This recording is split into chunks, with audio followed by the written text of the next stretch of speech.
இந்த குடும்பத்துல வருமானத்தால வர பணம் ரொம்ப கம்மியா தான் இருக்கும். ஆனா எங்க பாசம் அதிகமாப்ல. பணத்துக்காக நாங்க யாருமே ஒருத்தருக்கு ஒருத்தர் விட்டு கொடுத்ததே கிடையாது. ஆனா பாசத்துக்காக உசுர கூட விட்டு கொடுக்க தயாரா இருப்போம். அப்படிப்பட்ட எங்க குடும்பத்துல ஒரு உறவு நீங்க.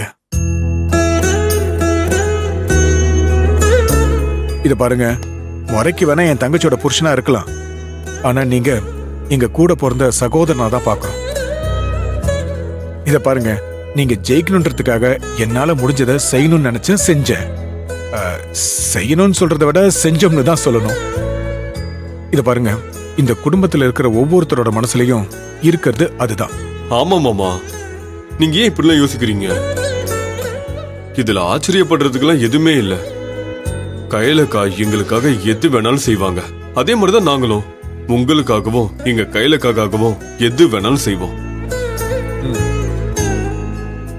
அண்ணா, இதுக்கப்புறம் நீங்க இப்படி எல்லாம் நன்றி அது இதுன்னு பேசவே கூடாது. எங்களுக்காக நீங்க எதுவுமே பண்ணலன்னு சொல்லாதீங்க.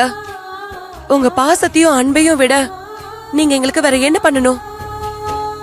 அந்த அன்புக்காகவும் பாசத்துக்காகவும் தான் நாங்க இதெல்லாம் பண்றோம். ஆமா ஆமா, அன்புக்காக நீ என்ன வேணாலும் பண்ணுவேன்னு எங்களுக்கு தான் தெரியுமே. வாய் மூடி ப்ரோ. இது அப்புறம் நோ எமோஷன். இனிமே நீங்க எதுக்காகவும் ஃபீல் பண்ணக்கூடாது. இனிமே தான் நமக்கு நிறைய வேலை இருக்கு. டிராவல்ஸ் ஆரம்பிச்சு ஜெயிச்சுட்டு அந்த சந்தோஷத்தை நம்ம கொண்டாடணும்.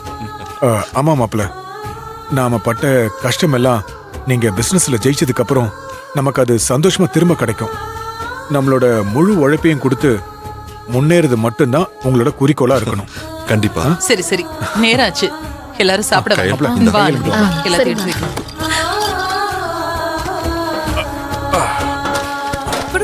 நான் எடுத்து வைக்கிறேன். இல்ல பரவாயில்ல, நான் எடுத்துக்கிறேன்.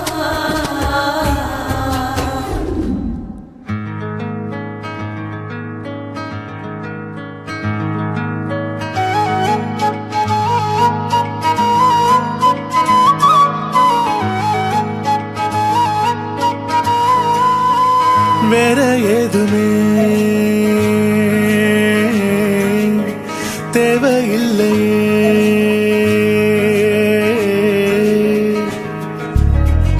அழகான ஊரு அதில் எங்க வீடு, அன்புக்கு ஈடு ஏதுமில்ல.